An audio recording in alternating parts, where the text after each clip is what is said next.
వశం చేసుకున్న వారు మహాత్ములు అవుతారు. సంత మహాత్ముల జ్ఞానం సూర్య చంద్రులు ఉన్నంత వరకు అమరమైన ఉంటుంది. ఇది మనం తెలియదు.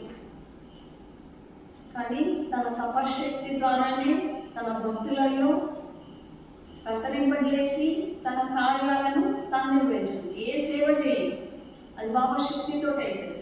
కృపాశక్తి ఉంటేనే మనం చేయగలుగుతాం, లేకపోతే చేయలేమని. ఆ శక్తి అట్లా ప్రసరింపైపోతుంది. యజ్ఞం చేయాలి, వెళ్ళాలి అనేది మన లోపల ఆ తపన కలుగుతుంది. తేదీ 13/6/2001 స్వప్నంలో బాబా కుర్చీలో కూర్చొని ఉన్నారు. అప్పుడు స్వప్నం వచ్చింది. 2000 ఎప్పుడు చాలా రోజులైంది. అప్పుడు ఇట్లా కుర్చీలో కూర్చున్నారు. గణపతి గురించి కూర్చున్నారు. అప్పుడు దర్శనం తీసుకున్నా బాబా. బాబా అంటున్నారు, నీవు బాబా చరిత్ర పుస్తకం తెలుగులో రాయి బాయ్ అని. బాబా గారి పక్కన గణపతి మాస్టర్ కూర్చున్నారు. నేనేమో బాబా ముందటి ఇట్లా కూర్చున్న దర్శనం తీసుకుని.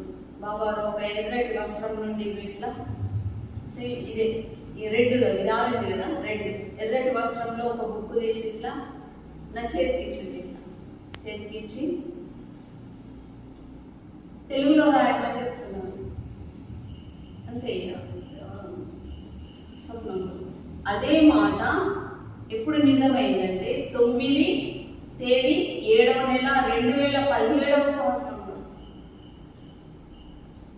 అది నిజమైంది. ఆ స్వప్నంలో పలికిన మాటనే ఆధ్యాత్మికాలు తెలుగులో ఇవి రావడం జరిగింది. 2017వ సంవత్సరంలో బాబా గారు తెలుగులో బుక్ ఆవిష్కరణ చేయడం జరిగింది. తెలుగులోకి వచ్చింది. బాబా చెప్పిన మాట ఎప్పుడు చెప్పాడు, ఎప్పుడు వచ్చింది అది మనకు తెలియదు.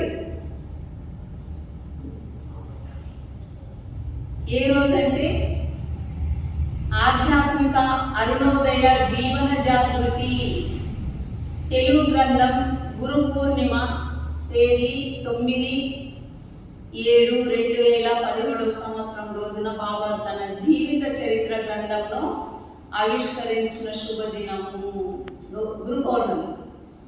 గురు పౌర్ణమి రోజునే గురువు యొక్క తన జీవిత చరిత్ర ఆవిష్కరించడం అంటే చాలా శుభదినం, పర్వదినం.